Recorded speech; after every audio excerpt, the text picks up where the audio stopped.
أستغفر الله العظيم الذي لا إله إلا هو الحي القيوم وأتوب إليه. أستغفر الله العظيم الذي لا إله إلا هو الحي القيوم وأتوب إليه. أستغفر الله العظيم الذي لا إله إلا هو الحي القيوم وأتوب إليه. اللهم صل وسلم وبارك على سيدنا محمد وعلى آله وصحبه في كل لمحة ونفس عدد ما وسعه علم الله. اللهم صل وسلم وبارك على سيدنا محمد وعلى آله وصحبه في كل لمحة ونفس عدد ما وسعه علم الله. اللهم صل وسلم وبارك على سيدنا محمد وعلى آله وصحبه في كل لمحة ونفس عدد ما وسعه علم الله. بسم الله ما شاء الله، بسم الله ما شاء الله، بسم الله ما شاء الله. وما لم يشاء لم يكن. لا حول ولا قوة إلا بالله العلي العظيم. لا حول ولا قوة إلا بالله العلي العظيم. لا حول ولا قوة إلا بالله العلي العظيم. اللهم ارحمنا بالقرآن واجعله لنا إماما ونورا وهدى ورحمة. اللهم ذكرنا منه ما نسينا، علمنا منه ما جهلنا، وارزقنا تلاوته آناء الليل وأطراف النهار، واجعله لنا حجة يا رب العالمين. اللهم افتح لنا فتوح العارفين، وارزقنا فهم النبيين، واجعلنا من عبادك الصالحين والمتقين يا رب العالمين.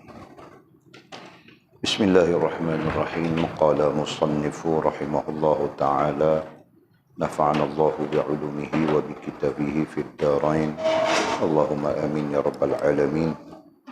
ثم أنا أقرأ كتاب الهداية الأزكياء تأليف شيخ الفاضل الشيخ زين الدين بن علي بن أحمد المليباري رحمه الله تعالى. نفعنا الله بعلومه وبكتابه في الدارين، اللهم آمين يا رب العالمين. وبعد، قال: بسم الله الرحمن الرحيم. الحمد لله رب العالمين، والصلاة والسلام على سيدنا محمد وعلى آله وصحبه أجمعين. Amma ba'du, maka dengan pertolongan Allah Subhanahu wa taala telah selesailah kami menterjemahkan kitab Hidayatul Azkiya ila Tariqil Awliya karangan Syekh Zainuddin bin Ali Al-Mu'bari Al-Malibari ke dalam bahasa Indonesia. Semoga Allah Subhanahu wa taala menjadikan asah yang sekecil ini bermanfaat kiranya bagi diri kami khususnya dan kaum muslimin umumnya, dan semoga pula ia jadikannya sebab untuk mendapatkan ampunannya bagi kami, ibu bapa kami serta guru-guru dan sahabat-sahabat kami. Amin ya rabbal alamin.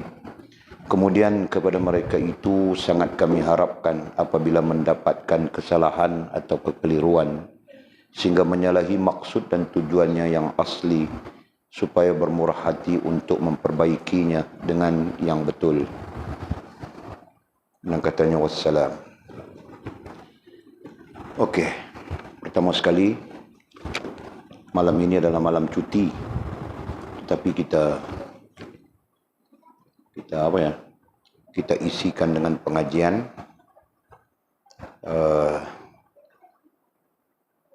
kitab baru yang bernama Hidayatul Azkiya.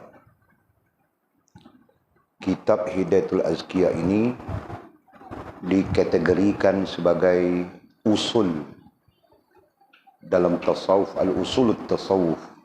Kategorinya usul tasawuf. Biasanya dalam pengajian alim, pengajian orang-orang yang mau mencapai kealiman, pengajian usul menjadi teras, ya. Pengajian kitab-kitab usul menjadi teras. Nah, kalau disiplin ilmunya sudah kita sebut, ya, tauhid, Ini nama yang paling umum, ya. Tauhid, fiqh, dan tasawuf. Ini nama-nama yang paling umum yang telah kita sebutkan. Kesepakatannya berlaku pada abad ketiga Hijrah. Ya. Nah, sebelum abad ketiga Hijrah nama ini tidak ada. Nama yang ada adalah iman, Islam, ihsan. Okey. Ini daripada Rasulullah sampai sahabat. Ya, sampai sahabat. Nah, selepas sahabat bermula zaman tabi'in, mula ada perubahan panggilan pada istilah-istilah ini. Ya. Nah, sebelum berakhirnya abad ketiga Hijrah, ya, sebelum berakhirnya abad ketiga Hijrah, nah nama-nama ini muncul. Ya.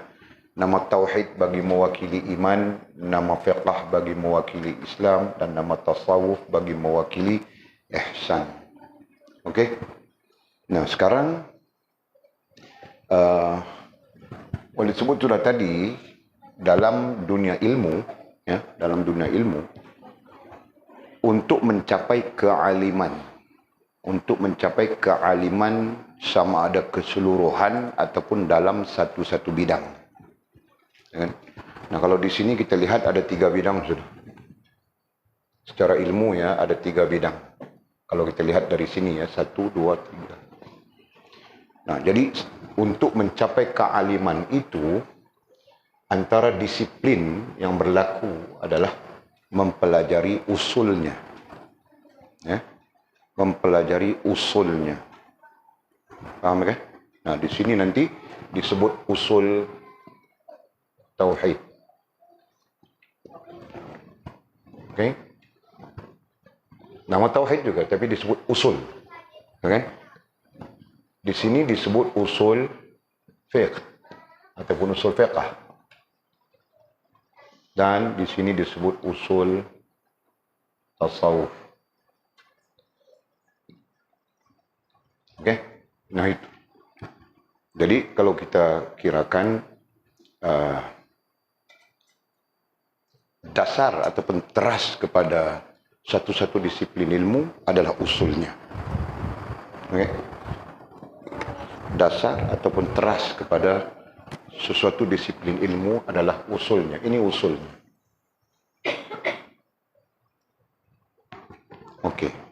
Langsung tidak langsung kita belajar sudah tentang usul tauhid, walaupun secara tidak secara tidak formal. Ya, kita belajar usul tauhid.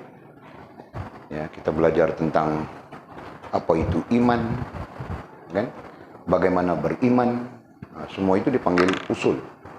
Cuma kita belum membentangkan teks khususnya terkait dengan usul tauhid. Ya. Karena kebanyakan teks ilmu, teks kitab, kebanyakan kitab-kitab mencampur aduk sudah. Mereka mencampur adukkan di antara usul tauhid dengan tauhid, usul tauhid dengan usuluddin, ya, usuluddin dengan tahqiq. Nah, mereka mencampurkan. Satu sisi pandang itu memudahkan untuk orang yang belajar, karena tidak semua orang belajar betul, tidak semua orang belajar tahun 1, tahun 2, tahun ketiga, tidak semua begitu, Pak. Ada yang belajar celup-celup saja, kan. Nah, kerana itulah para ulama mungkin mereka menghimpunkan dalam satu-satu disiplin usulnya, ya, dengan furuknya, gitu. Mereka mencantumkan, mencampurkan usul dengan furuk. Ya, kebanyakannya begitu. Okey? Tetapi dari sudut kealiman, dari sudut orang mencapai kealiman, nah perlu tahu membezakan mana usul, mana furuk. Kan? Mana usulnya, mana puncanya, mana pokoknya, mana cabangnya. Nah, itu. Jadi kerana itulah, ya, dalam disiplin pengajian, para guru kita, alim ulama kita, tuan-tuan guru kita telah menyusun disiplin langsung maupun tidak langsung berdasarkan kepada fakta yang boleh disebutkan. Ya? Nah, nanti kita akan belajar usul tauhid, ada usulnya. Kita belajar sudah langsung maupun tidak langsung, kita belajar sudah. Nanti kita asingkan. Nah, ini usulnya. Ini furuknya. Paham nggak? Kemudian usul fiqh. Nah, usul fiqh kamu orang pun belajar sudah itu. Ustaz Daniel mengajar, Bang Daniel yang mengajar itu kan. Nah, Walid tidak tahu setakat mana dia mengajar. Nanti Walid tanya dengan dia. Karena usul fiqh pun sangat luas. Bahkan usul fiqh lah yang paling luas. Paling banyak. Kerana dia membabitkan amalan-amalan, aktiviti-aktiviti di dalam kehidupan kita. Betul?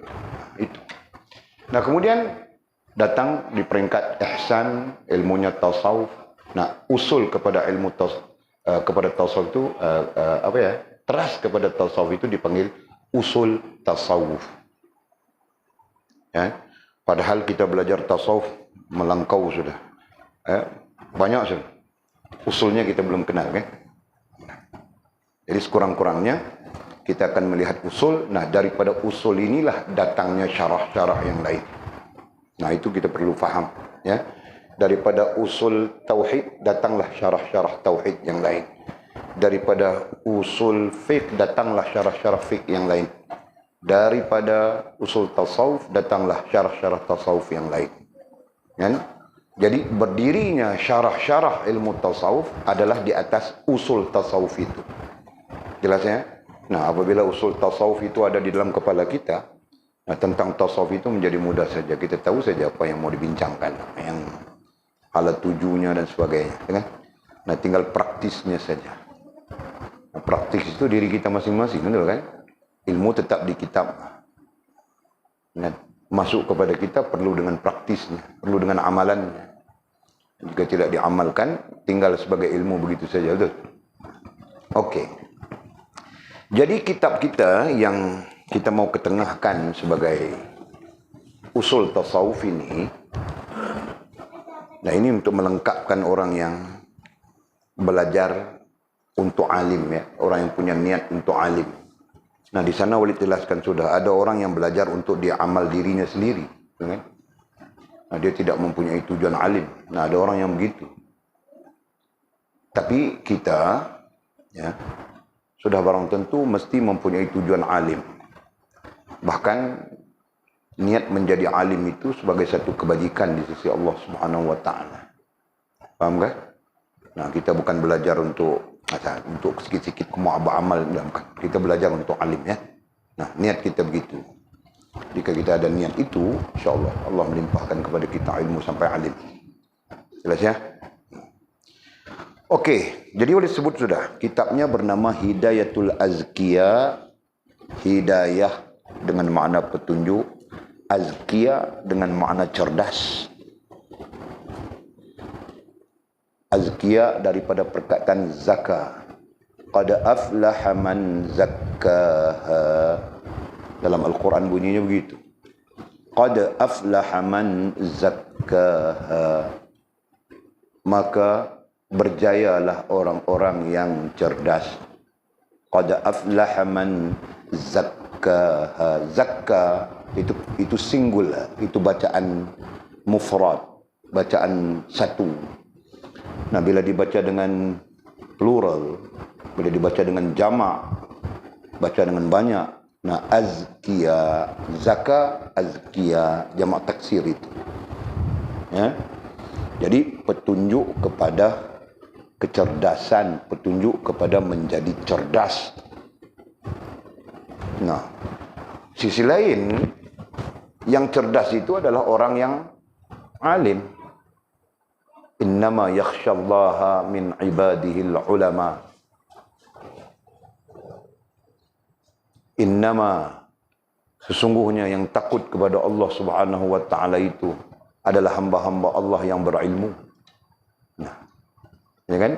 Nah, sisi lain, seolah-olah Allah mau menyatakan cerdas itu nanti membawa kepada takut. Dan orang yang sampai kepada takut itu adalah orang yang berilmu.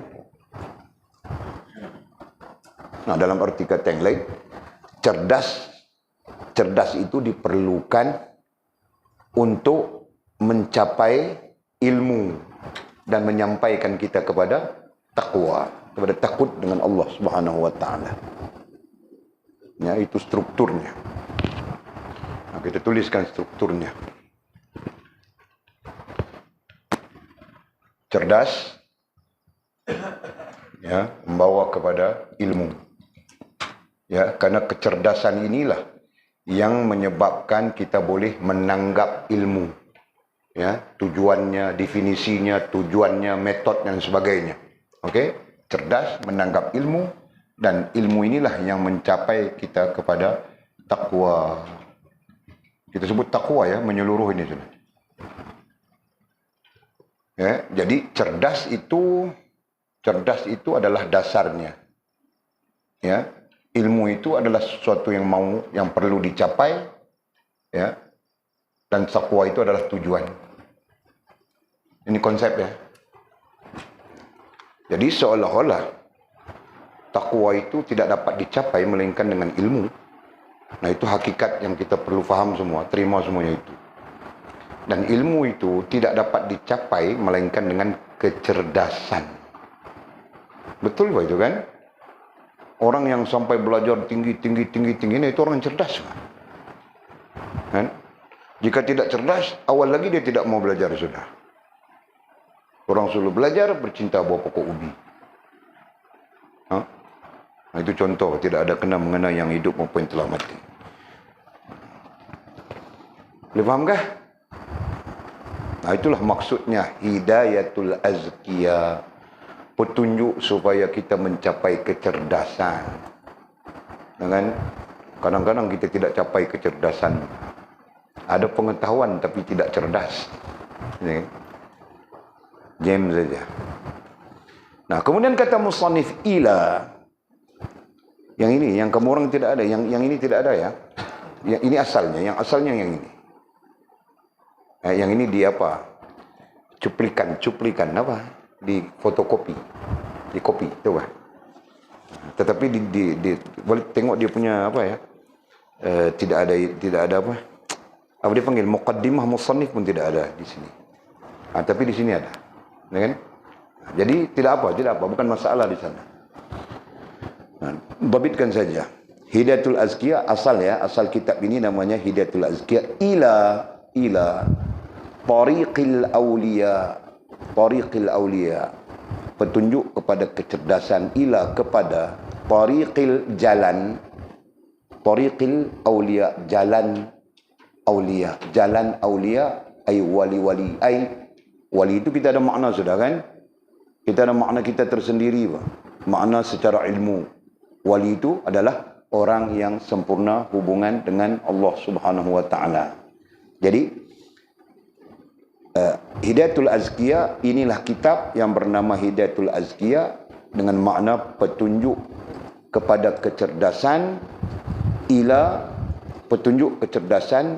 kepada tariqil awliya, jalan orang yang sempurna hubungan dengan Allah Subhanahu wa taala. Nah, itu terjemahannya. Bolehkah? Nah, makna kitab saja kan. Tapi sekurang-kurangnya makna kitab itu boleh menunjukkan kepada kita tujuan kitab, betul kan? Nah, jadi tujuan kitab pada maknanya itu jelas sudah. Ya, kitab ini mengandungi maklumat yang menjadi petunjuk kepada kita untuk cerdas, supaya kita dapat melalui jalan orang-orang yang sempurna hubungan dengan Allah Subhanahu wa taala. Sedangkan sempurna hubungan dengan Allah Subhanahu wa taala itu menjadi tujuan, betul. Ya. Sempurna hubungan dengan Allah Subhanahu wa taala itu menjadi tujuan. Itulah istilahnya kerohanian. Sedangkan istilah Al-Qur'an adalah takwa. Betul. Ya. Istilah Al-Qur'an menyebutnya dengan takwa saja. Maka ayat-ayat yang terkait dengan takwa itu banyak. Ya ayyuhalladzina amanu taqullaha haqqa tuqatih wa la tamutunna illa wa antum muslimun. Nah, itu antaranya. Ya ayyuhalladzina amanu taqullaha, kan? Wa libasut taqwa dzalika khair. Itu ayat-ayat yang menjurus kepada takwa. Ya kan? Nah, itu berdasarkan kepada Al-Qur'an. Nah, berdasarkan kepada ilmu kerohanian, tujuannya adalah sempurna hubungan dengan Allah SWT. Jadi seolah-olah sempurna hubungan dengan Allah SWT dan takwa itu sama saja. Betul kan? Takwa Takwa itu lebih dirujuk kepada sifat-sifatnya. Sedangkan sempurna hubungan dengan Allah SWT lebih dirujuk kepada proses yang dilalui. Betul? Nah, begitu. Hakikatnya sama saja. Ya, kita tulis supaya kita tidak hilang. Takwa. Nah, ini gambaran kepada sama saja dengan sempurna hubungan dengan Allah. Sama saja. Kan? Tetapi ia lebih kepada proses. Ya, ilmu prosesnya amal. Betul? Kan? Oke. Cerdas prosesnya adalah sedar. Sedar diri. Nah. Jadi sedar diri, amal, nah akan sampai kepada tujuan itu. Betul? Cerdas, sedar diri. Artinya orang yang cerdas akan sampai dia kepada sedar diri. Orang yang cerdas akan mencapai dia ilmu, mencari dia ilmu. Apabila dia mencari ilmu, nah akan sampai dia kepada amal. Karena amal tanpa ilmu itu batil. Nah, jelas sudah. Kan? Nah, apabila beramal, nanti sampai sempurna hubungannya dengan Allah SWT. Jadi sempurna hubungan dengan Allah SWT lah yang disebut oleh Al-Quran sebagai takwa. Sempurna hubungan dengan Allah SWT itu adalah manifestasi, terjemahan, penzahiran daripada takwa. Kan? Nah, sebab itu nanti cerdas membawa kepada takwa, sedar diri membawa kepada sempurna hubungan dengan Allah SWT. Itu bahasanya kita kan. Cerdas membawa kepada takwa, sedar diri kita membawa sempurna hubungan dengan Tuhan. Nah, hakikatnya sama saja. Ini Al-Quran, ini perspektifnya Al-Quran. Ini perspektifnya Al-Quran. Nah, ini yang di bawah ini perspektifnya ilmu ataupun kerohanian. Ilmu kerohanian.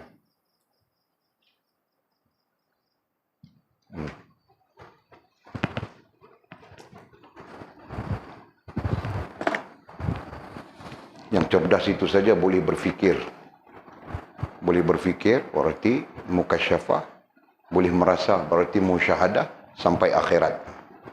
Yang tidak cerdas itu mana mungkin boleh berlaku begitu. Mandom saja bang. Apa pun tidak boleh. Kan? Okey. Kemudian kitab ini adalah karyanya Syekh Zainuddin bin Ali Al-Mu'bari Malibari. Seorang ulama yang asalnya adalah dari India. Ya. Malabar ini India tempatnya di India. Malibari tempatnya di India. Ya. Itulah namanya. Dan India ataupun disebut sebagai Hind dalam istilah Arab, Al-Hind, tempat banyak aulia. Ya, dikirakan sebagai tempat banyaknya aulia, banyak wali-wali Allah Subhanahu wa taala selain daripada Yaman dan sebagainya. Sampai sekarang Walid berjumpa sudah dengan wali Allah Subhanahu wa taala. Namanya siapa? Syekh Maulana Mufti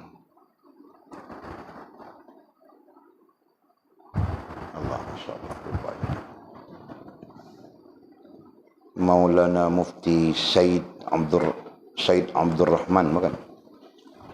Maulana Mufti Said Anwar Kashmiri berjumpa sudah. Maulana Mufti Said Abdul Rahman Saharanpuri. Mau diceritakan, baca kitab saja blackout, nah kitab keluar cahaya. Dengan itu ada antara aulia-aulia Allah SWT yang Walid pernah berjumpa. Kan? Nah, okey. Nah, adapun kitab ini dimasyhurkan oleh para ulama kita dulu-dulu kalau sekitar tahun 80-an, 70-an dan sebelumnya, nah kitab Hidayatul Azkiyah ini sangat masyhur di kalangan tuan-tuan guru kita. Nah, selepas itu kitab yang masyhur semua tidak masyhur sudah. Sekarang dah tinggal kitab-kitab yang kebanyakannya fiqh gitu kan, kebanyakannya fiqh saja. Adapun kitab-kitab tasawuf, nah kebanyakannya yang agak sederhana, yang agak nipis, yang agak simple begini, kurang tu. Ya. Nah, mudah-mudahan kita menjadi orang yang membangkitkan semula disiplin ilmu, ya, dan mengkaji semula kitab-kitab turas seperti ini yang hilang sudah di tengah masyarakat kita. Nah, okey. Kemudian katanya nafa'allahu bihil muslimin. Mudah-mudahan kitab ini memberi manfaat kepada kaum muslimin ataupun orang-orang Islam, ya. Amin ya rabbal alamin. Kemudian diterjemahkan, kitab ini diterjemahkan oleh Al-Faqir Ilallah.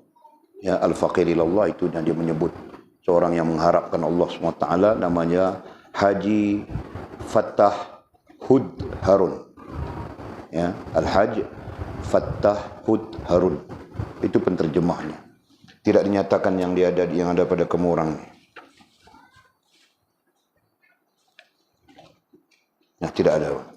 Kerana yang ada pada kamu orang semuanya terus kepada matan saja. Okey.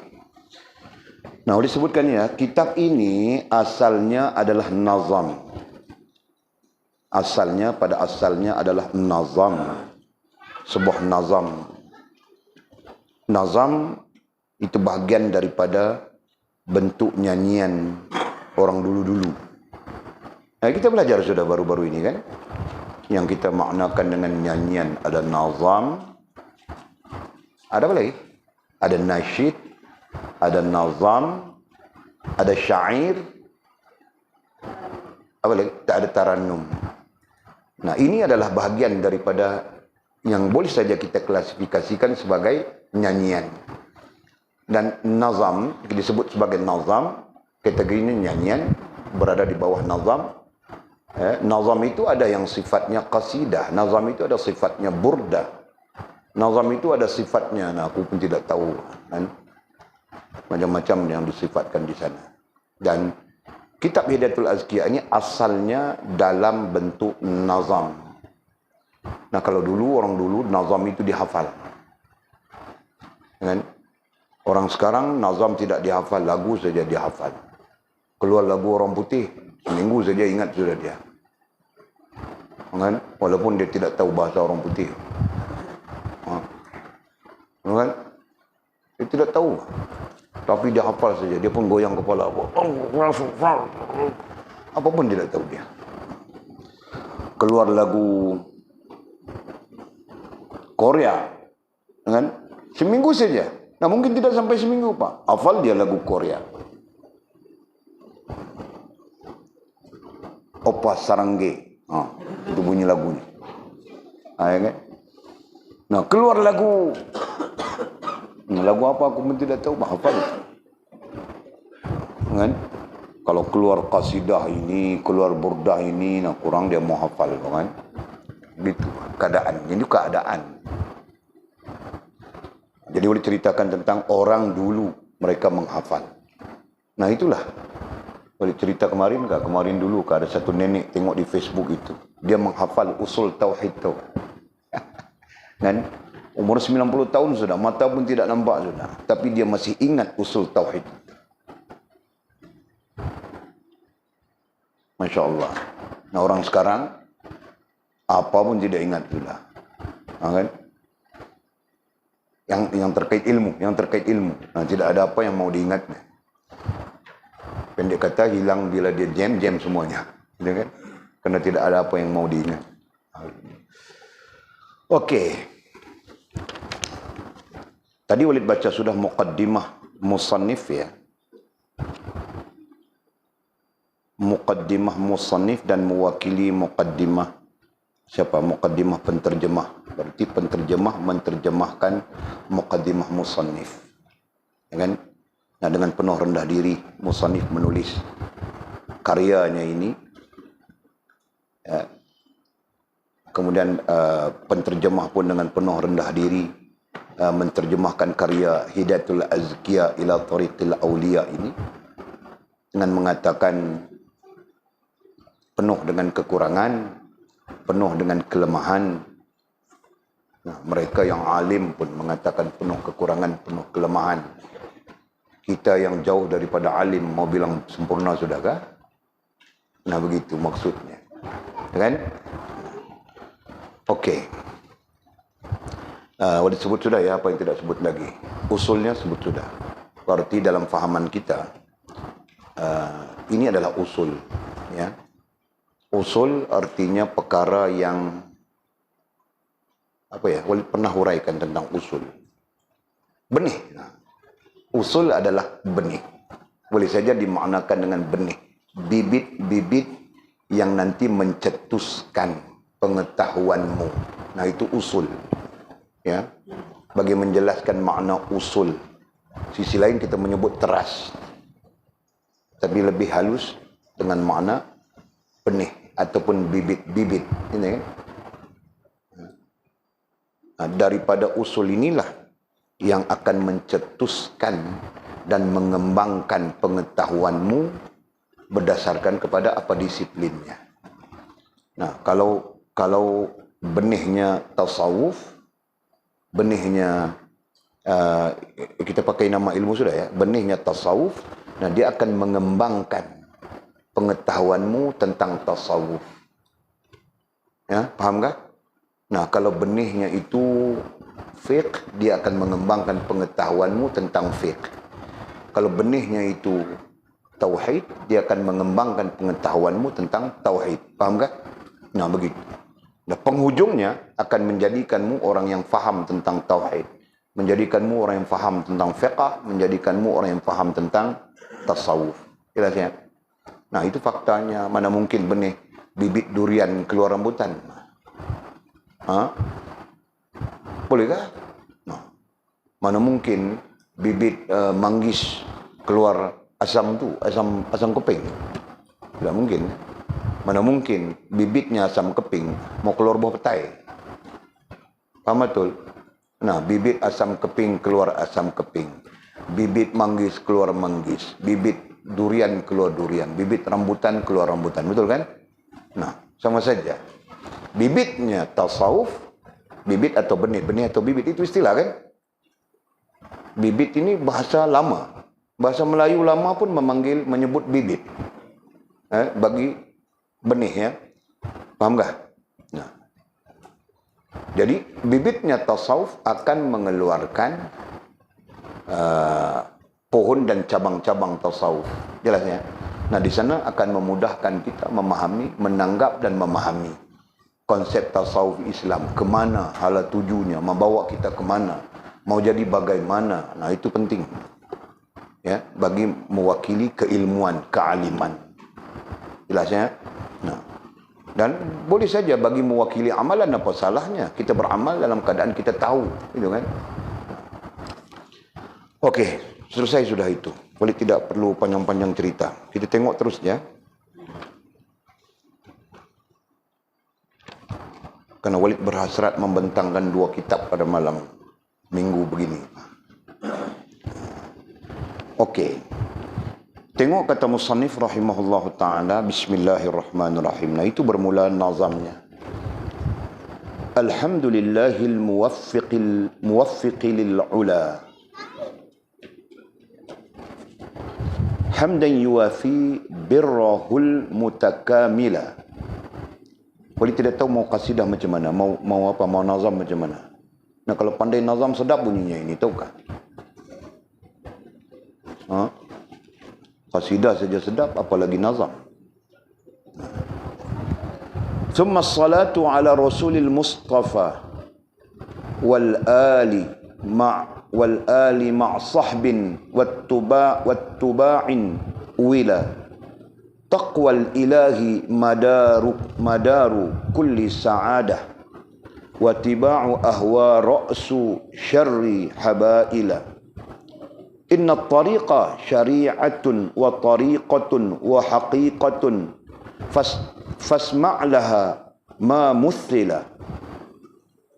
Fa syari'atun kasafinatin wa tariqatun kal bahrin thumma haqiqatun durrun ghala. Fa syari'atun akhdhun bidinil khaliqi wa qiyamuhu bil amri wan nahyin jala. Wa tariqatun akhdhun bi ahwata kal wara wa azimatin kariyadatin mutabattila.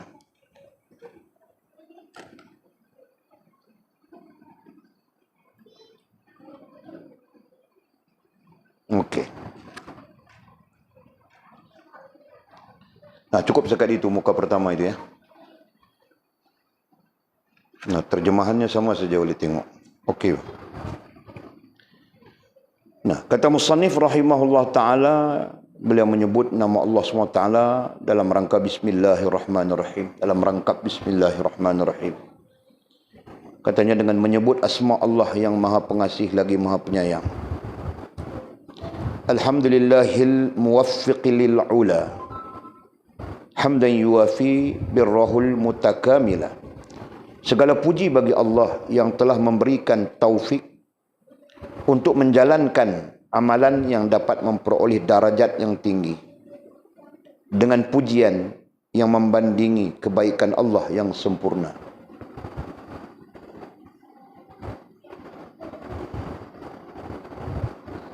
Okey. Jadi dua-dua terjemahan boleh lihat. Segala puji bagi Allah yang telah memberikan taufik. Selayaknya kita memuji Allah Subhanahu wa taala kerana memberikan kita taufik. Nah, memberi taufik, faham sudah kan? Kita belajar sudah langsung tidak langsung. Taufik artinya apa? Nah, taufik artinya sesuatu yang menggerakkan akal. Boleh saja kita menyebut motivasi, betul kan? Nah, itulah taufik.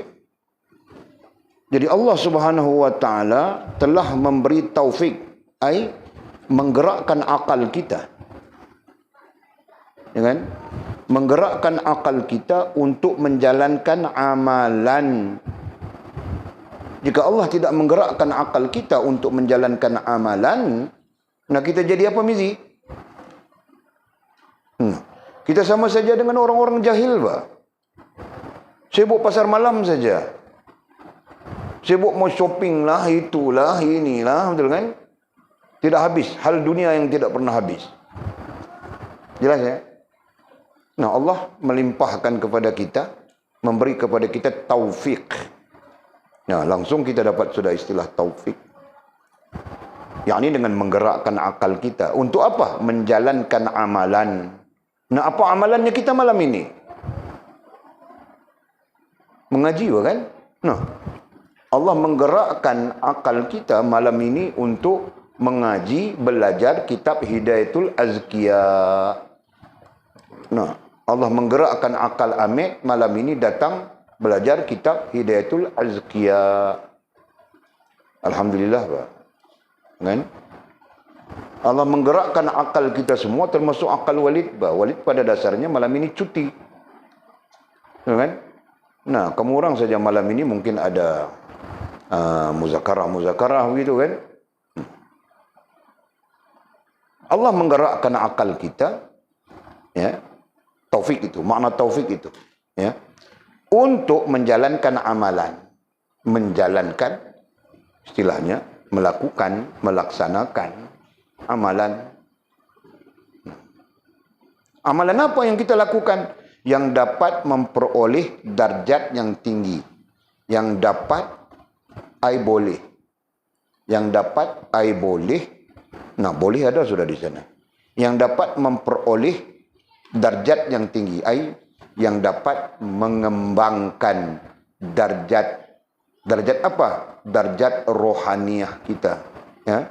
Yang dapat mengembangkan darjat rohaniah kita. Meninggi, bukan menurun. Betul kan? Nah, kita belajar sudah di sana.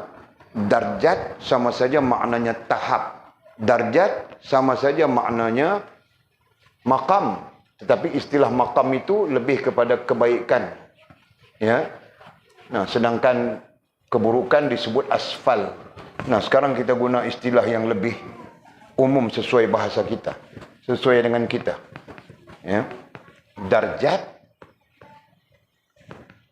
Darjat, nah ukurannya kita panggil darjat. Ya. Nah, di sini menaik menurun itu dipanggil darjat. Yang menaik atau yang menurun kita panggil darjat. Boleh kita tulis sengit macam itu? Tidak payah. Kan? Garis ini ya, garis ini kita panggil garis darjat. Cuma di atas dipanggil maqam, di bawah dipanggil asfal. Ya. Jadi pada umumnya dipanggil darjat. Nah, darjat itu ada menaik, meninggi. Paham kan? Nah, yang meninggi itu dipanggil maqam. Paham sudah sekarang? Yang merendah ke bawah itu dipanggil asfal. Yang ini dipanggil mulia, yang menaik ke atas itu dipanggil mulia, kemuliaan. Yang ini dipanggil hina atau kehinaan. Paham enggak? Nah, yang turun di bawah ini ada 4. Yang naik di atas ini ada 7.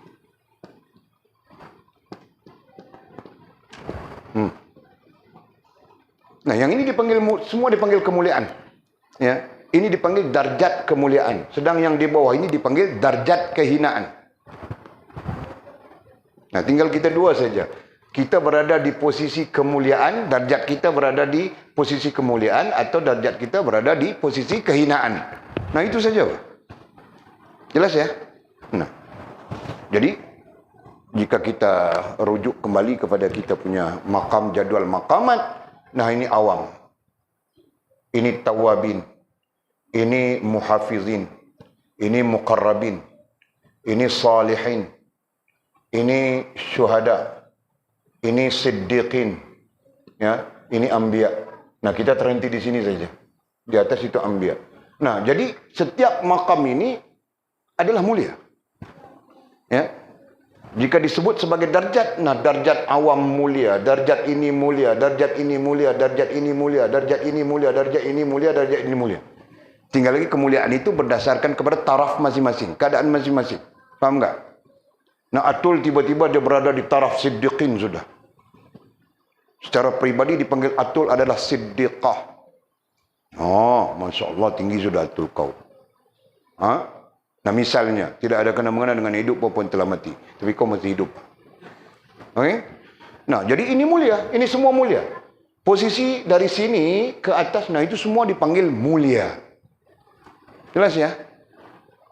Paham? Sekalipun di sana mungkin kita ada kesilapan, keburukan dan sebagainya, tetap mulia, Pak. Dari sudut darjat, ya. Nah, di bawah ini hina. Yang ini dipanggil apa? Nafsu, iblis, syirkah, dan kafir. Kafir dengan makna tertutup mata hati.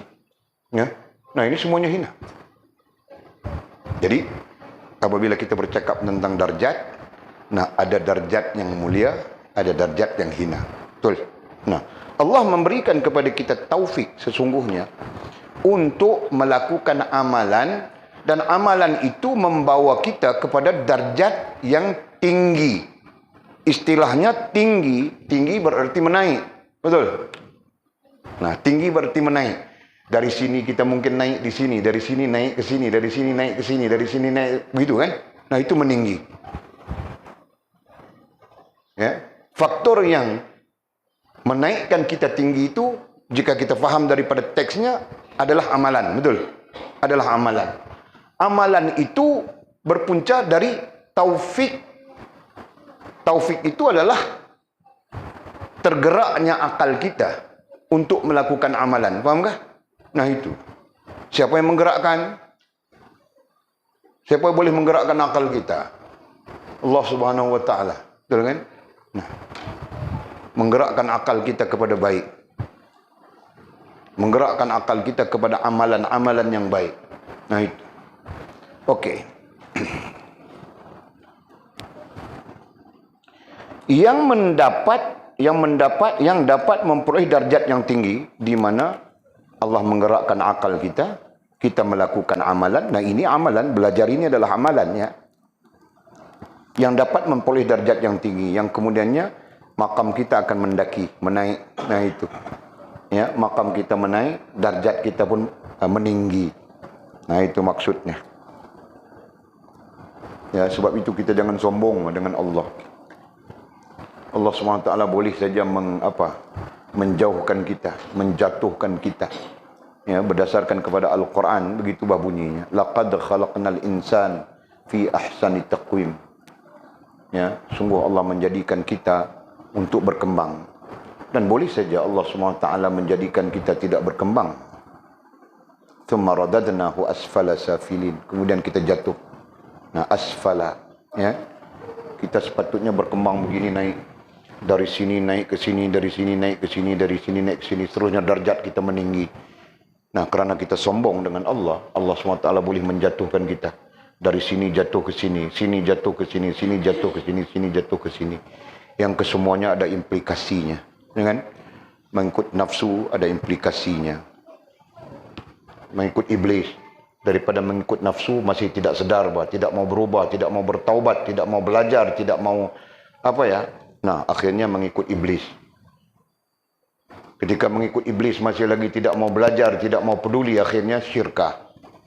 Syirkah tidak mau belajar, tidak mau peduli, akhirnya jadi kafir.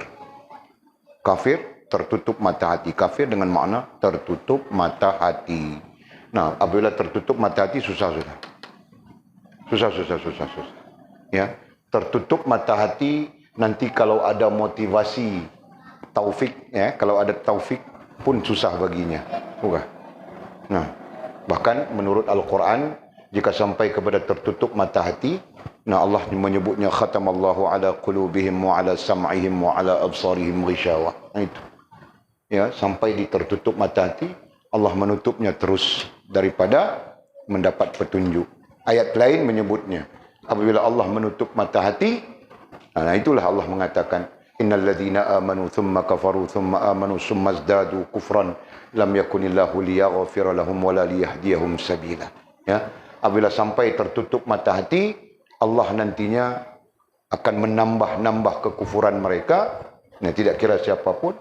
Nah, sampai-sampai lam yakunillahu liyaghfira lahum, sampai-sampai Allah tidak akan mengampunkan mereka.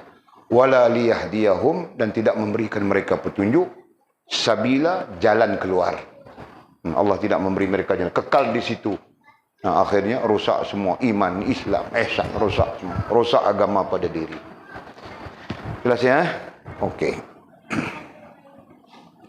Dengan pujian yang membandingi kebaikan Allah yang sempurna. Nah, pujian itu disebut di sini membandingi. Apa membandingi? Ya. Nah, membandingi ay melengkapi. Didhabitkan. Dengan pujian yang membandingi ay melengkapi kebaikan Allah yang sempurna.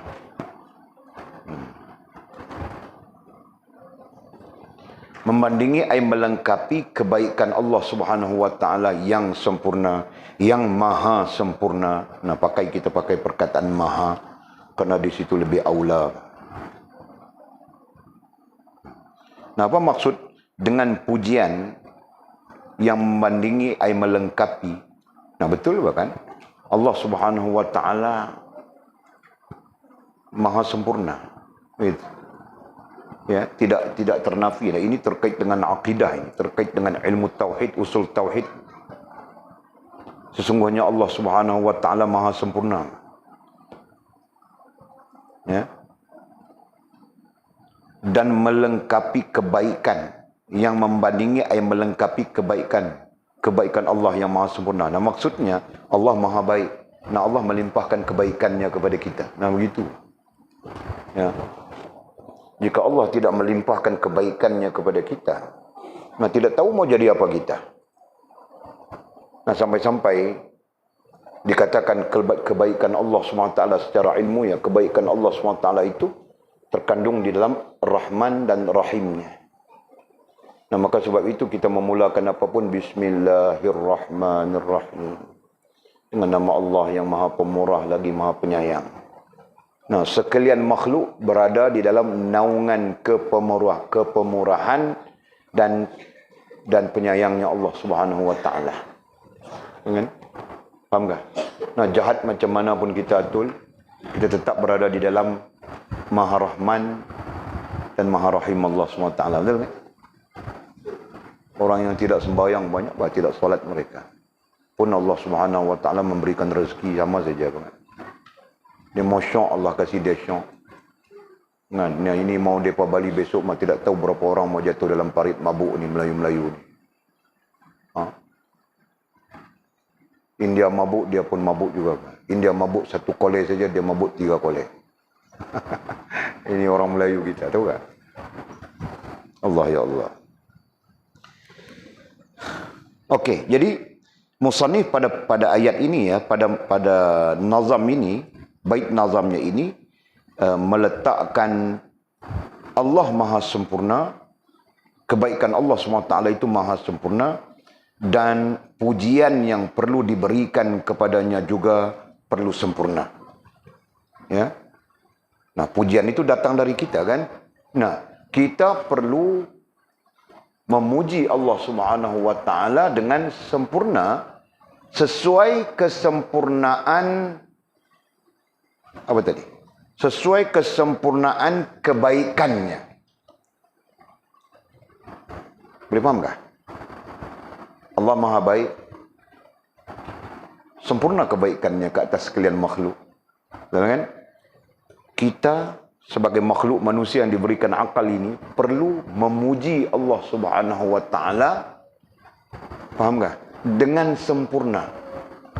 Memuji Allah Subhanahu wa taala dengan sempurna sesuai dengan kesempurnaan kebaikannya itu. Jelas ya? Nah, sekarang cari apa bentuk pujian yang sempurna bagi Allah Subhanahu wa taala sesuai dengan kesempurnaan kebaikannya. Coba fikirkan. Dengan boyfriend kita saja kita tahu puji-puji dia. Girlfriend kita pun saja kita tahu puji-puji dia lebih-lebih kan. Nah, sekarang Allah Subhanahu wa taala melimpahkan kepada kita segala kebaikan. Ketika kau jahat mizi, Allah tetap melimpahkan kebaikan. Apalagi kau baik sekarang. Kan? Ketika kita semua berada dalam keadaan yang jahat, berdosa, bermaksiat, Allah melimpahkan kepada kita kebaikan. Tetap melimpahkan kepada kita kebaikan. Ketika kita berada dalam keadaan jahil, tidak tahu apapun, Allah tetap melimpahkan kepada kita kebaikan. Maha sempurna kebaikan Allah kepada kita. Faham tak? Nah, sekarang kita cuma perlu membalas. Allah tidak menuntutnya. Tapi kita sebagai hamba dengan penuh sedar perlu membalas kebaikan Allah SWT dengan puji-pujian yang sempurna. Nah, sekarang pujian yang sempurna bagi Allah itu apa?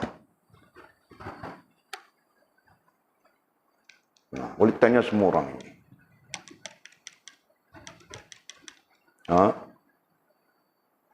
Tahukah? Tahukah Mimi? Nah, kau memuji Allah Subhanahu wa taala, kau puji macam mana? Alhamdulillah saja kah? Nanti alhamdulillah itu terkait dengan syukur dan sebagainya. Sekarang belajar ya. Adapun memuji Allah Subhanahu wa taala dengan sempurna itu adalah subhanallah.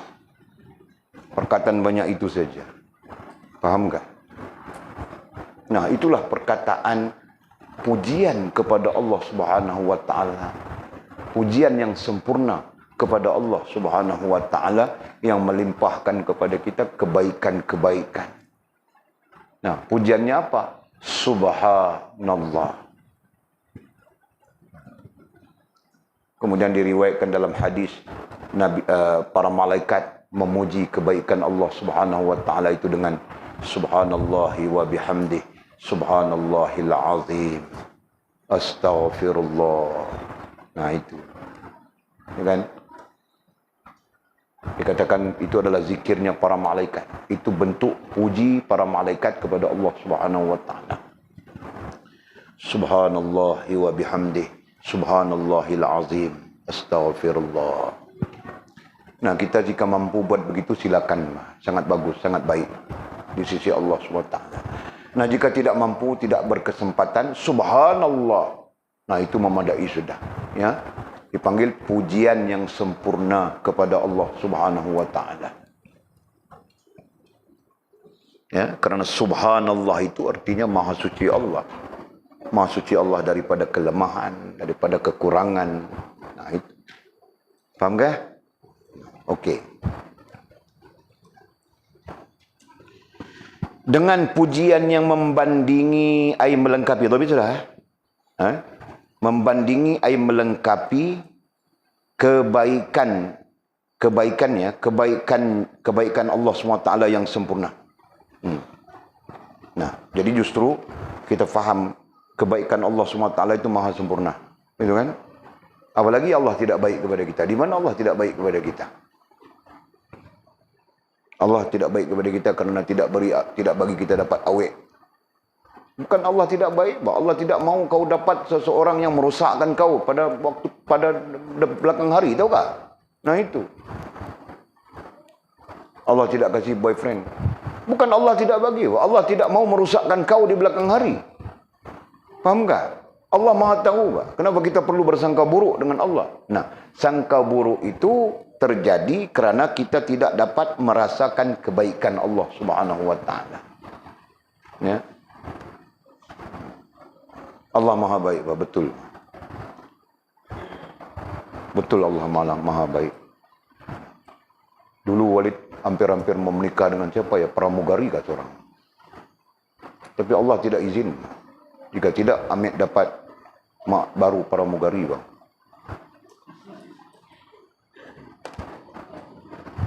Nah, Allah tidak izin. Masa itu mama belum ada.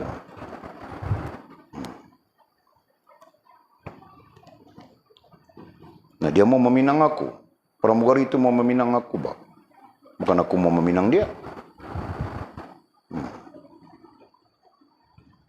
Nah, Allah tidak izin. Dan sekarang nampak semua. Maha baik Allah SWT. Kan?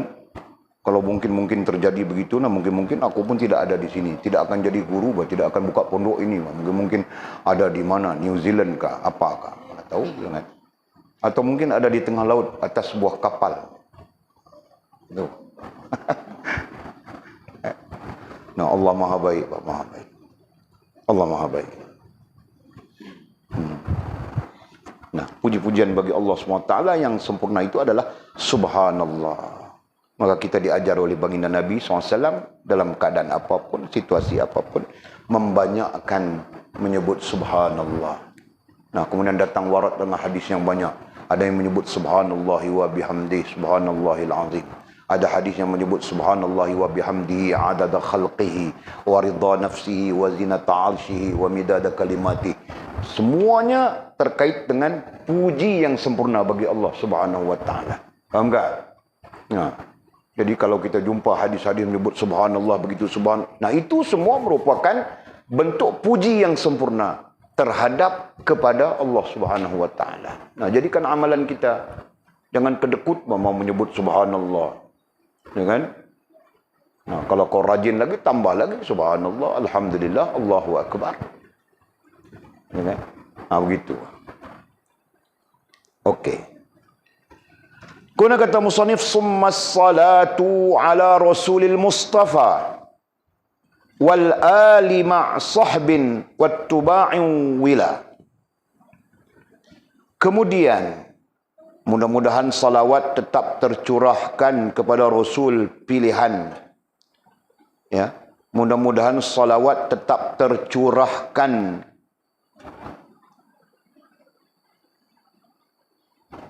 Nah, betul Bang. Kemudian mudah-mudahan salawat tetap tercurahkan. Nah, itu bahasa Malaysia ya, bahasa Indonesia ya. Tetap tercurahkan dengan makna tetap disebut, tetap dilontarkan, tetap dikeluarkan. Nah, begitu. Mudah-mudahan salawat tetap tercurahkan. Nah, boleh tambah sana ya, siap-siap. salawat dan salam. Ya. Jadi ditambahkan salawat dan salam. Karena ada dua pengertian yang berbeza. Salawat, nah itu salli ala Muhammad, salli ala Sayyidina al-Mustafa, salli ala Habibina al-Mustafa. Ini ada perkataan sallinya, itu salawat. Kan? Ada lagi satu dipanggil salam. Ya, warat daripada hadis, sesiapa yang memberi salam kepadaku, ya, ketika hidupku, sama saja memberi salam ketika matiku, maka aku akan menjawab salamnya. Nah, itu tentang salam, ya kan? Pahamkah? Jadi ada salawat dan salam. Ada salawat saja, ada salam saja, ada salawat dan salam. Nah, begitu. Jadi kita menggabungkan salawat dan salam. Ya. Nah, datanglah amalan para ulama kita, para salaf dan para khalaf terkait dengan salawat dan salam. Ya. Nah, tulis ya, baca ya. Allahumma salli wa sallim ala Sayyidina Muhammad wa ala alih. Nah, itu. Allahumma salli wa sallim wa barik ala Sayyidina Muhammad wa ala alih. Nah, berarti dua sudah. Tadi tentang Allah. Nah, kita melontarkan puji kepada Allah dengan apa? Kita melontarkan puji kepada Allah dengan puji yang sempurna. Nah, kita ada apa? Satu tadi tentang Allah ya. Subhanallah wa bihamdih. Betul kan? Subhanallah wa bihamdih.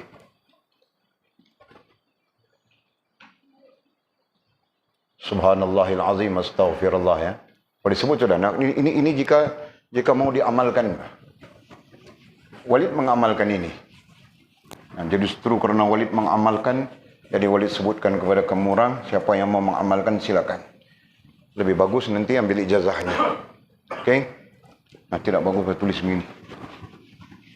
Nah, tadi kita memuji Allah dengan sempurna ya. Memuji Allah itu banyak ya, banyak bentuknya, tetapi dengan sempurna.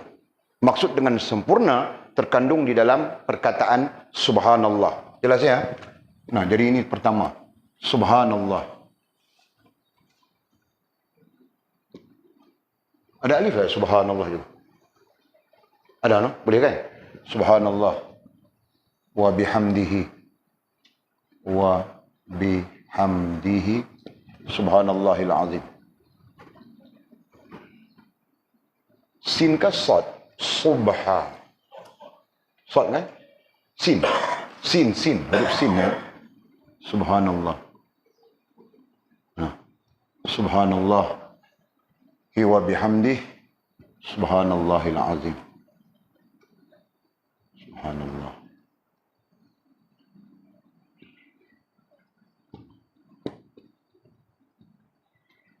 Subhanallahil azim. Okey?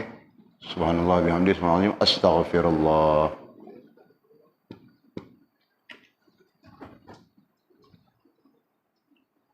Astaghfirullah.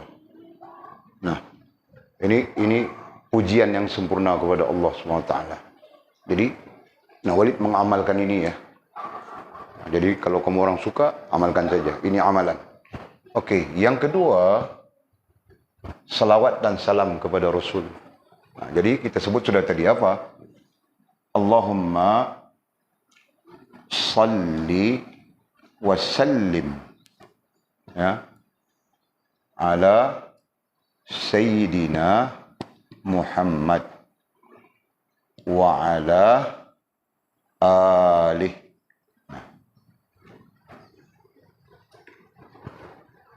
Jadi dua, ada lagi satu di bawah nanti. Yang ketiga.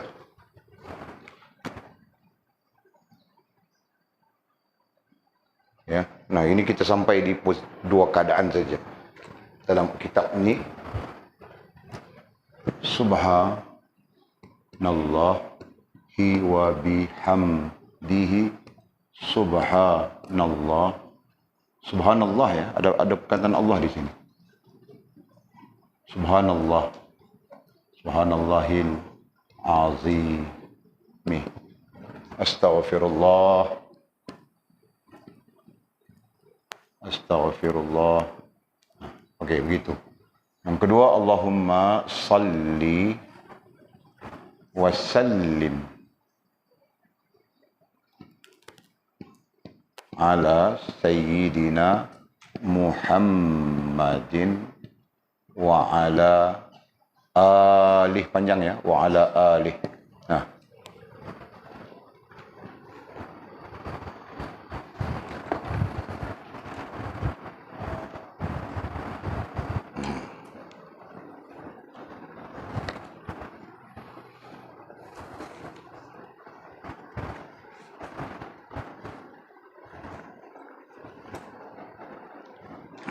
Okey, sekejap lagi kita nak perkenalkan satu kitab lagi ya. Nah, bolehkah? Thumma salatu ala rasulil mustafa. Kemudian mudah-mudahan salawat tetap tercurahkan. Nah, makna tercurahkan di situ adalah dilontarkan. Siapa yang melontarkan? Kita. Nah, berarti kita yang melontarkan salawat kepada baginda Nabi SAW. Ya, nah jangan kitab ini tercurahkan, kau tidak. Nah, kau yang perlu melontarkan salawat. Jadi tercurahkan ai melontarkan.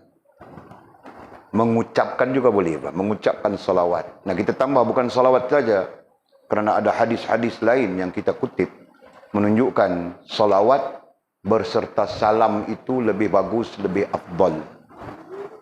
Nah, jadi kita amalkan apa? Nah, itu. Di situ ada salawat, di situ ada salamnya. Allahumma salli wa sallim wa barik ala sayyidina Muhammad wa ala alih. Nah, begitu. Dipanjangkan ya. Wa ala alih. Jangan wa ala alih saja. Alih. Jadi amalkan. Berapa? Kalau kau boleh 20,000 lagi bagus. Nah, jika tidak boleh, berapa yang kau boleh silakan. Nah, begitu. Jangan kedekut kita dengan baginda Nabi kita sallallahu alaihi wasallam. Okey. Kemudian katanya, wal ali ma'a sahbin wat tuba'in wila. Juga keluarga-keluarga beliau. Nah, keluarga beliau ai Nabi. Keluarga beliau ai Nabi. Betul kan? Nah, di sanalah kita sebut alih wa ala alih. Nah, itu. Serta para sahabat, serta para sahabatnya, para sahabat Nabi sallallahu alaihi wasallam. Mereka-mereka yang dimuliakan oleh Allah Subhanahu wa taala. Dan para pengikut mereka dipanggil tabi'in, dipanggil tabi'in dan tabi'in. Nah, itu. Dan para pengikut mereka secara berturut-turut, ya. Nah, maksud secara berturut-turut itu tabi'in, tabi'in dan seterusnya. Begitu, Pak. Ya. Jadi sekurang-kurangnya kita bersalawat kepada Nabi dan keluarganya. Nah, itu menjadi kefarduan bagi kita. Ya. Dalam salat begitu. Dalam hal-hal luar daripada salat begini, ya kan? Nah, ada kaedahnya, ada metodnya yang telah dibentangkan oleh para ulama. Sekurang-kurangnya, nah ini. Kalau mau salawat, Allahumma salli wa sallim ala sayyidina Muhammad wa ala alihi wa sahbihi wa tabi'ina lahum bi ihsanin ila yaumiddin. Misalnya kau ambil masa yang panjang. Kalau mau buat 20,000 macam mana? Ya kan? Nah, jadi kalau kau punya masa yang pendek saja, ambil yang pendek itu. Allahumma salli wa sallim wa barik ala sayyidina Muhammad wa ala alihi. Nah, Walid mengamalkan itu saja. Ya. Mungkin Walid zikir sikit lah. Kalau kamu orang boleh banyak, silakan. Nah, amalkan. Jangan kau isi nyanyi-nyanyi saja.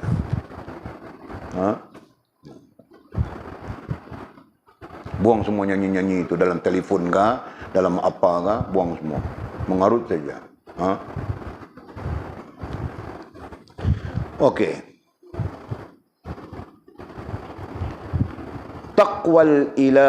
Taqwal ilahi madaru kulli sa'adatin madaru kulli sa'adatin. Okay. Watiba'u ahwa ra'su syarri habaila. Takwa kepada Tuhan merupakan pusat segala keberuntungan. Nah, tadi saja kita bercakap tentang itu kan. Cuma penjelasannya, takwa atau sempurna hubungan dengan Allah SWT, kita catat semua. Sudah dia punya strukturnya itu. Nah, di sini istilahnya takwa saja. Kita menggabungkan takwa, sisi kerohaniannya adalah sempurna hubungan dengan Allah SWT. Tidak mungkin sempurna hubungan dengan Allah SWT jika tidak ada takwa. Tidak mungkin ada takwa jika tidak sempurna hubungan dengan Allah SWT. Jadi berlaziman keduanya itu. Nah, itu maksudnya. Jadi kita memakai perkataan itu ya, kita memakai maksud itu. Katanya takwa sempurna hubungan dengan Allah SWT merupakan pusat. Merupakan pusat punca.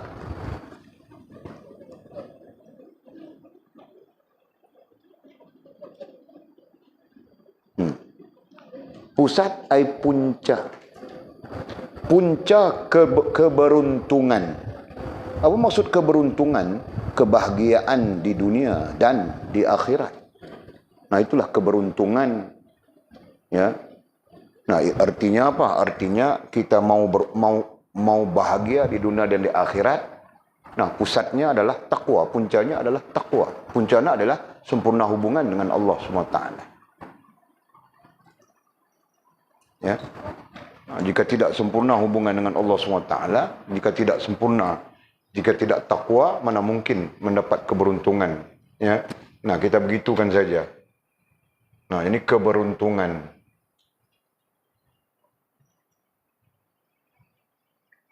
Keberuntungan. Nah, keberuntungan itu apa? Bahagia dunia akhirat. Ya.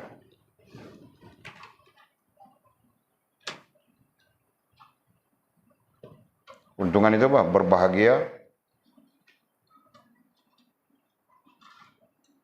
di dunia dan akhirat. Nah, ini sesuai kita orang beriman ya. Beriman dengan hari akhirat. Nah, itu.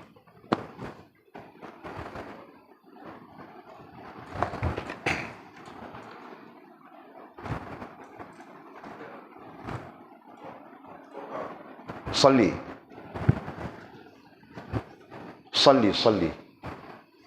Dia kadang-kadang baris diletak di bawah sabdu. Kadang-kadang sabdu dia tu baris di bawah ini. Tapi saya letak di situ saja. Allahumma salli wa sallim wa barik ala sayyidina Muhammad. Oh, tak ada wa barik. Allahumma salli wa sallim ala boleh. Kalau nak masuk wa barik pun boleh. Allahumma salli wa sallim ala sayyidina Muhammad wa ala ali boleh. Ya, tapi kalau Walid masukkan perkataan wa barik berdasarkan kepada hadis. Ya, ada hadis yang menyebut begitu. Allahumma salli wa sallim wa barik ala sayyidina Muhammad wa ala ali. Okey, mau habiskan yang ini ya. Watiba'u ahwa ra'su syarri habaila. Jadi jelas sudah ya. Takwa sempurna hubungan dengan Allah SWT. Takwa sempurna hubungan kepada Tuhan. Di sini ada sudah kepada Tuhannya di situ kan. Nah, takwa sempurna hubungan kepada Tuhan merupakan pusat punca segala keberuntungan. Nah, keberuntungan itulah bahagia di dunia dan di akhirat. Nah, jadi mau bahagia di dunia, mau bahagia di akhirat, puncanya, sumbernya adalah takwa. Sumbernya adalah sempurna hubungan dengan Allah SWT. Jika tidak sempurna hubungan, jika tidak takwa, nah hidup di dunia kacau bilau saja. Jangan, apalagi di hari akhirat kelak. Hidup di dunia serabut saja, apalagi di hari akhirat kelak. Hidup di dunia kacau serba-serbi, apalagi di hari akhirat kelak. Kemudian katanya, dan mengikuti hawa nafsu itu adalah pusat kejelekan tipu daya syaitan. Nah, sebaliknya, itu sebaliknya. Di sini diterjemahkan dengan dan mengikuti hawa nafsu itu adalah pusat, ai kepala. Di sini diterjemahkan dengan kepala. Kejahatan dan tipu daya syaitan. Mengikuti hawa nafsu itu adalah pusat, ai kepala. Kejelekan, ai kejahatan. Kepala kejelekan, ai kejahatan.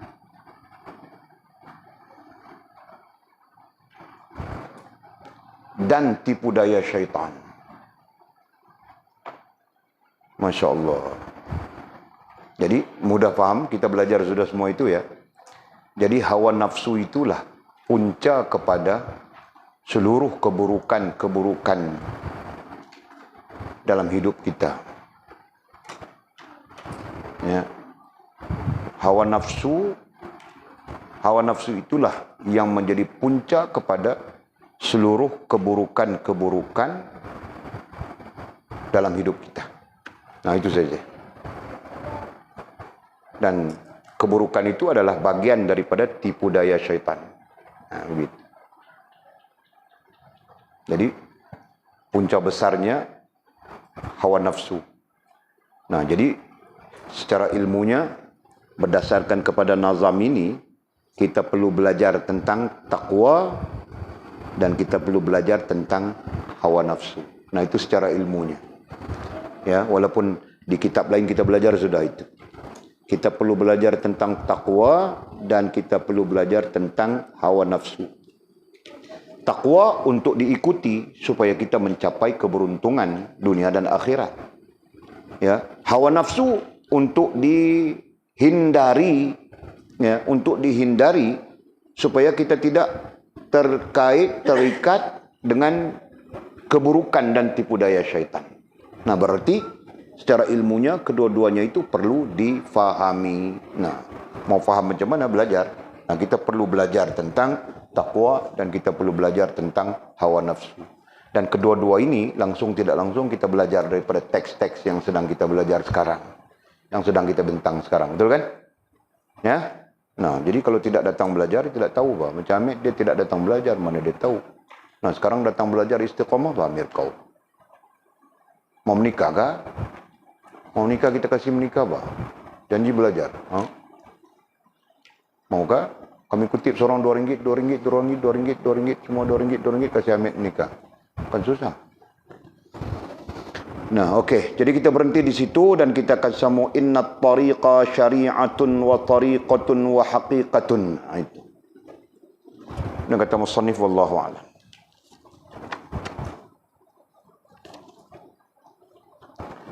Bismillahirrahmanirrahim. Kejap ya. Walid mau bentangkan asal kitabnya adalah Jauharah Tauhid. Dipanggil Matan Jauharah Tauhid. Untuk mencapai kealiman. Nah, tajuk kita malam ini adalah mencapai kealiman semuanya. Nah, Matan Jauharah Tauhid itu adalah salah satu kitab yang perlu dipelajari. Selain daripada kita didatangkan dengan kitab yang berbagai, tapi untuk mencapai kealiman, seolah-olah kitab matan ataupun jauharah tauhid itu tidak boleh dielakkan. Seolah-olahnya begitu. Faham tak? Nah. Jadi kalau kita mengelak daripada jauharah tauhid, kita seolah-olahnya tidak sempurna kealiman. Ya. Orang yang mau jadi alim, tidak sempurna kealimannya. Seolahnya begitu. Faham tak? Dalam disiplin turas Fatani, datang kita di sini Malaysia, ke Indonesia, Nusantara kita ini, semuanya, termasuk Filipina, Champa dan sebagainya. Kan? Matan Jauharah Tauhid adalah kitab pengajian yang perlu ada untuk mencapai kealiman. Jelas ya? Nah, mencapai kealiman itu lain mizi. Kalau mencapai tahu itu lain ceritanya. Ya kan? Mencapai tahu memadai kitab-kitab biasa-biasa saja yang kita belajar.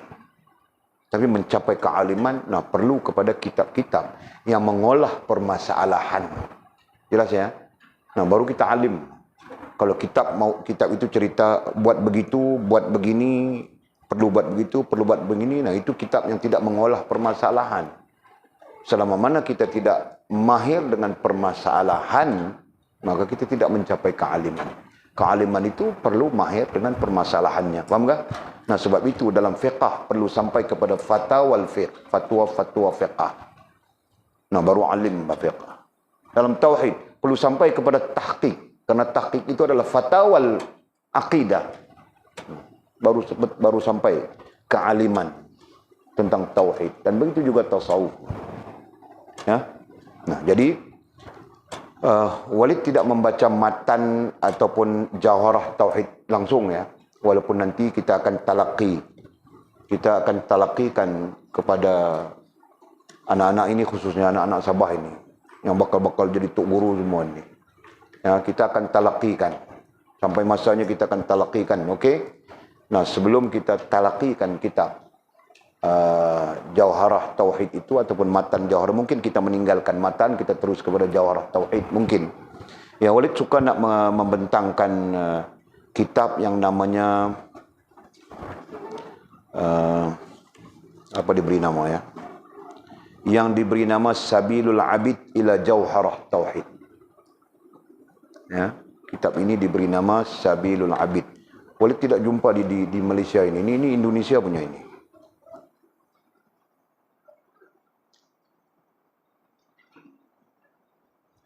Namanya Sabilul Abid. Sabilul Abid ala Jawharah Tauhid. Ala berarti pada mensyarahkan. Pada mensyarahkan kitab Jawharah Tauhid. Jadi Jawharah Tauhid itu sebagai kitab induk, ya. Nah, itu kitab induknya orang-orang alim. Di Nusantara kita ini khususnya. Okey. Sabilul Abid ala Jawharah Tauhid. Dan musyrif, orang yang mensyarahkan kitab Jawharah Tauhid asalnya ini adalah Kiai Haji Saleh Darat. Walid memilih Kiai Haji Saleh Darat ini kerana bahasanya yang sederhana, bahasanya yang agak sederhana dan sesuai untuk kita, ya. Sesuai untuk orang-orang yang tidak terlibat dengan banyak syarah-syarah kitab. Nah, kita mana ada banyak syarah kitab, betul kan? Mana ada banyak syarah kitab kita, mau banyak-banyak mana sempat. Kalau tidak sempat, kerja itu tidak jalan, kerja ini tidak jalan, semua kerja tidak jalan, jadi payah semuanya, kan?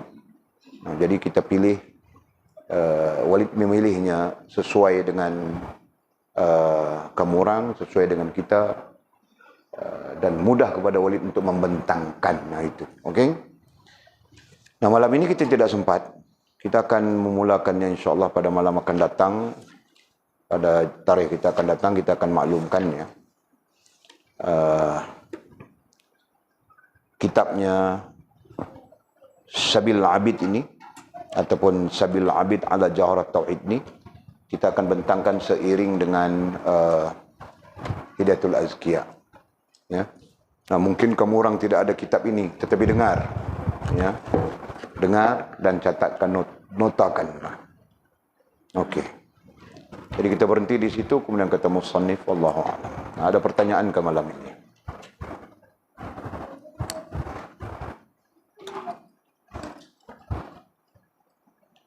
Nah, perempuan kita tinggal 4 orang saja, lagi seorang akan pulang. Sheila akan pulang kerana sakit dia. Lepas itu tinggal 3, lepas itu tinggal 2, lepas itu tinggal 1, lepas itu balik semua menikah. Kan? Lelaki tinggal 2 orang saja, seorang sakit perut sampai tidak boleh bangun pula.